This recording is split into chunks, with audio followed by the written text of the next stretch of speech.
Somebody requested a new video. So. What I meant about bike rims. Don't mind me, the camera's a little close. So you got your bike rim in the bench vise, that's what I do. You got your hole for the valve stem. Opposite is that where the pins are. Someone didn't understand what I was talking about. See how the magnet sticks? Well, there's two pins in here that hold these together. You got to take them out. Well, you can't pull them out. So watch your ears. I cut them out. Go behind each hole here at the front.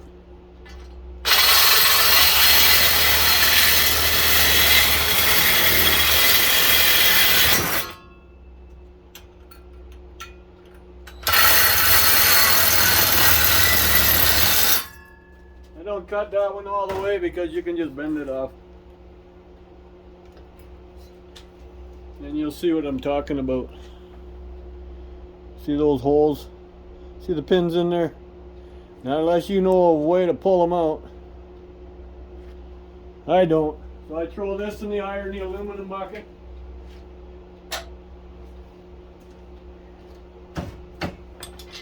And then to make them fit in your buckets, there's that hole again. It breaks real easy. It's just extruded aluminum, and then they kind of find the halfway mark and break them again. Simple, simple. Break it right on a hole. There, now they're easier to deal with. Something like that. That's it. Doesn't take much. But anyways, that's how I do bike rims. Make sure they are aluminum before you start. I've done one before where I never checked it and it was a steel one, looked aluminum. So I have a pile there to do. I've been busy in here doing what I usually do. As you can tell, stripping vacuums. Only do the canister, don't do the uprights. Canister all has nice copper motors in them. I stripped them right away too. You can see the copper that come out of them. Anything that looks like that. So, and then the microwaves. See, I did the magnetrons right away. And they come apart real nice. I don't know, some yards will pay #1 for that stuff because it was inside the magnetron. My yard pays #2. Then of course the circuits, all the wiring. Off the vacuums, I take all of that off, and then the plugs. They're over here. Oh yeah, look at that. I got that door finished. It made a heck of a difference, man. That steel tin door ain't radiating anymore. Now I just got to finish the garage. And yes, she's going good. And here's the temperature by the workbench. So not bad. That's that temperature. And then you got the one by the door because the door gets opened and closed a lot. The wind is blowing on that wall. So I'm getting ready because they're calling for a nice snowstorm Thursday, Friday. So I'm running out of room because well, that's all plastic. That's garbage. That's plastic. Anything with a lot of screws in doesn't go in the plastic recycle bin. So garbage, garbage, garbage. Shop vac that works fine. It's just wet inside. It's a steel one. It's one of the older models.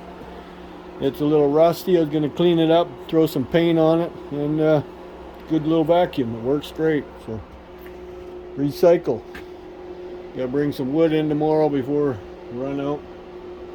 There's that stereo I was talking about. They all do work. The turntable is right there. I didn't put a record on it, but it does fire up. As soon as you swing the arm over, the table fires right up. So it does work. I think I got a buddy who might want that stuff. So, but anyways, that's what I've been up to. See that guy? Yeah, that's not so nice. That's Snow White. We like Red Riding Hood better. So that's going in the motor bucket. Then of course the plug-in's got to be debrassed. I'm still working on that bucket here. See?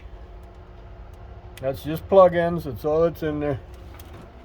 I got prices from my My non-ferrous guide today, copper's in the right direction. It's all above $4 a pound, number 1 and number 2.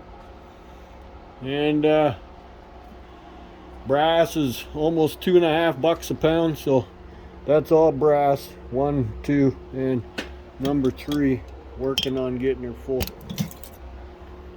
Yeah, they're about 50 pounds a piece, those buckets. And I can add what's in that one yet, because that's what I normally do when I'm working here on the bench. I just toss it in here right away. There's just a little bit, see, microwave brass. So that's what I've been up to. Battery's charging. Look, no laptop, not watching anybody today. Don't get nothing done when I sit and watch YouTube. That's the TV. The one Rafael suggested on fixing is up there on the shelf. When I have a couple seconds, I'll rip the cover off and see if that's what he said it is. He said that's an idea, but this one does work.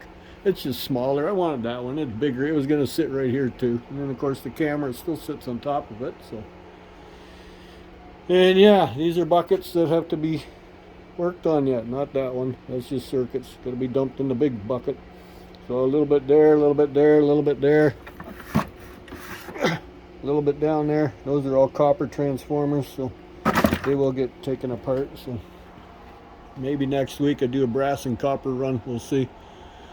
He's offering me a good price for my tin shred, way more than the other yards are. So I think I'm going to go to him on that too. We're going to have a little powwow and make sure, because I don't want to show up with a truck and trailer loading in. Whoa, I didn't say that. And yeah. Dirty brass that's got to be taken apart, or dirty copper. They have a screen in them with that drying agent, you know, like little beads. I want to call it coke, but I don't think that's the right name for it, the beads that are inside. The Imperial Oil made that stuff. So I used to clean it when I was a kid. I was a janitor at Imperial Oil in Sarnia, Ontario when I was 15, 16 years old. And I always did the coker unit. That's what they call it. It had all those nuts. I'm not saying the right word, but you know what I'm talking about. But anyways, I'm getting long-winded. It's about 34 degrees outside. Temperature's going to take a nosedive in a couple days too. Like, I mean really bad. So we have 0 snow. It's breezy, but no snow. Very damp out there. Nothing's really rock hard frozen. So on that note, and as you notice, the queen is not in here.